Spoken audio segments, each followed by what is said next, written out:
Halo semuanya, perkenalkan nama aku Gusti Ayu Ria Rasita Ardenia, nomor absen 14 dari kelas 11A. Nah, pada kesempatan kali ini aku akan membahas tentang tugas fisika, yang dimana kita akan membahas tentang bagaimana pengaruh gaya terhadap gerak suatu benda. Nah, yang kedua yaitu tentang hukum Newton. Yang terakhir yaitu bagaimana pengaruh gaya gesek terhadap gerak suatu benda. Nah, yuk kita simak video berikut ini. Nah, yang pertama, kita akan membahas bagaimana pengaruh gaya terhadap gerak suatu benda. Yang pertama, perlu kita ketahui apa itu gaya. Gaya merupakan sebuah tarikan ataupun dorongan yang diberikan kepada sebuah benda. Nah, bagaimana sih pengaruh gaya itu terhadap suatu benda? Gaya dapat mempengaruhi kecepatan suatu benda, kemudian arah benda tersebut, dan juga mengubah benda tersebut menjadi diam ataupun bergerak. Nah, yang pertama yaitu gaya dapat mempengaruhi kecepatan suatu benda. Ketika kita memberikan gaya terhadap suatu benda, maka kita akan mempengaruhi bagaimana kecepatan benda itu bergerak. Nah, yang kedua, gaya dapat mempengaruhi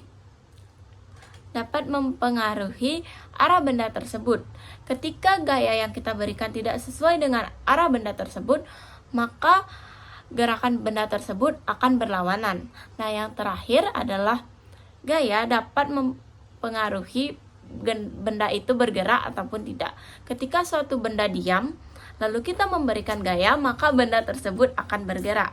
Nah, kesimpulannya, gaya mempengaruhi gerakan suatu benda dengan kecepatan, arah, dan juga pengaruh benda itu diam atau tidak. Nah, yang kedua kita akan membahas tentang hukum Newton. Apa sih hukum Newton itu? Hukum Newton adalah 3 prinsip dasar dalam fisika yang dirumuskan oleh Sir Isaac Newton, di mana hukum ini membahas tentang hubungan antara massa, gaya, dan juga gerak suatu benda. Hukum ini dibagi menjadi 3 prinsip dasar, yaitu hukum Newton pertama, hukum Newton kedua, dan hukum Newton ketiga. Di mana pertama kita akan membahas tentang hukum Newton 1. Hukum Newton 1 yaitu hukum yang berbunyi setiap benda akan diam atau bergerak lurus kecuali ada gaya luar yang mempengaruhi gerak benda tersebut.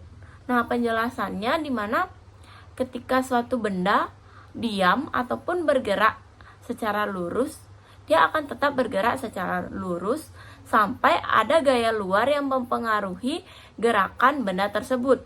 Contohnya adalah menendang bola. Bola akan tetap diam dengan posisinya ataupun konstan hingga ada seseorang yang memberikan gaya dengan cara menendangnya, maka bola tersebut baru dapat bergerak. Nah, selanjutnya kita akan membahas tentang hukum Newton 2, yang dimana hukum ini berbunyi percepatan suatu benda sebanding dengan total gaya yang bekerja pada benda tersebut dan berbanding terbalik dengan massa benda tersebut, di mana hukum ini menjelaskan bahwa semakin besar gaya yang kita berikan terhadap suatu benda, maka percepatan dari benda tersebut akan semakin cepat.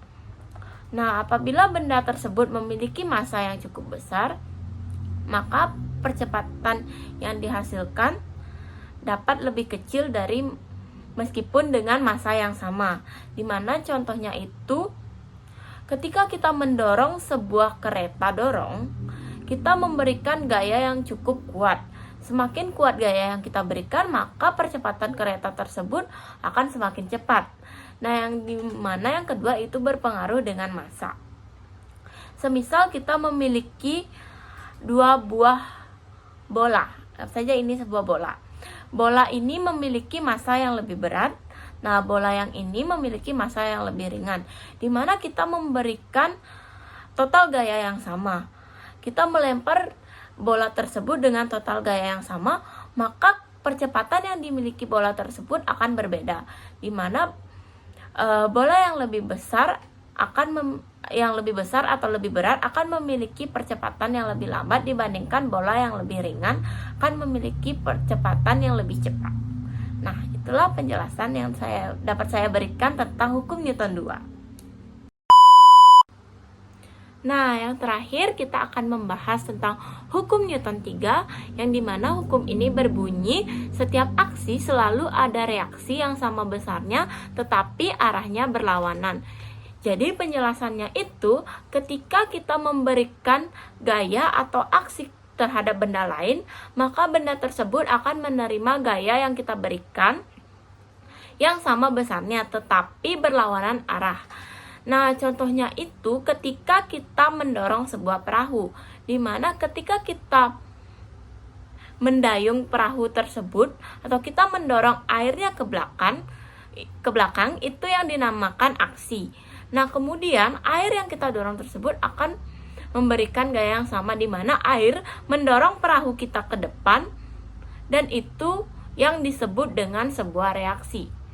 Jadi hukum Newton ketiga ini membahas tentang aksi dan juga reaksi. Nah, kesimpulannya ketika hukum Newton ini memiliki hubungan dengan gaya, massa, dan juga gerakan suatu benda.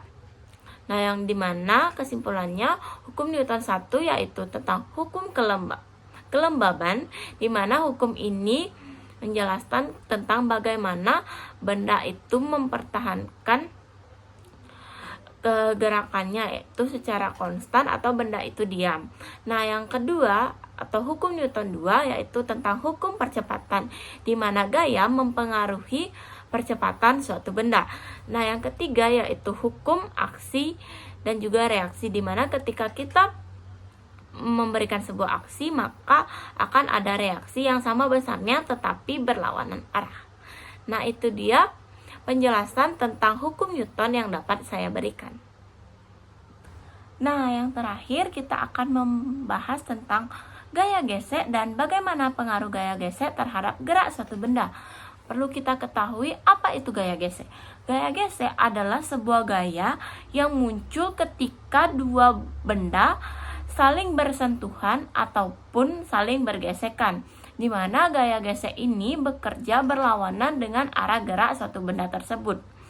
Tentu hal ini akan memberikan pengaruh tertentu bagaimana pergerakan benda tersebut. Nah, di mana kita akan menjelaskan bagaimana pengaruh gaya gesek terhadap gerak suatu benda. Gaya gesek mempengaruhi beberapa hal tentang gerakan suatu benda. Yang pertama, di mana gaya gesek dapat menghambat pergerakan suatu benda. Gaya gesek ini kan bekerja berlawanan dengan arah suatu benda, di mana gaya gesek dapat mempengaruhi atau menghambat gerakan benda tersebut, di mana benda tersebut dapat dikurangi kecepatannya akibat gaya geseknya yang terlalu besar. Atau contohnya, benda tersebut dapat bergerak lebih lambat ketika gaya geseknya lebih besar. Selain itu, gaya gesek juga dapat menyebabkan benda tersebut berhenti. Ketika benda tersebut sudah diperlambat, semakin besar gaya geseknya atau permukaannya semakin kasar, maka benda tersebut dapat berhenti. Yang kedua yaitu gaya gesek dapat membantu benda tetap dalam posisi diam, di mana ketika lebih besar gaya gesek atau gaya yang ada pada permukaannya, maka benda tersebut dapat diam. Itu ketika ada gaya gesek statis. Contohnya yaitu buku yang ada pada posisi meja yang miring dapat tetap diam karena ada gaya gesek statis yang menghambatnya. Nah, yang paling penting adalah gaya gesek dapat membantu gerakan suatu benda, dimana ketika kita berjalan ataupun mengendarai sepeda motor, gaya gesek ini sangat diperlukan. Karena ketika kita berjalan, kita alas kaki kita bergesekan dengan tanah, dimana akan memunculkan sebuah gaya gesek yang dapat mendorong tubuh kita untuk bergerak. Nah, sama halnya dengan ketika kita mengendarai sepeda motor, itu dimana ban motor itu akan bergesekan dengan aspal dan akan menghasilkan gaya gesek yang dapat membantu sepeda motor kita bergerak. Nah, itulah yang dapat saya sampaikan, bagaimana pengaruh gaya gesek dan juga gerak suatu benda. Nah, sekian video pembelajaran yang dapat saya buat.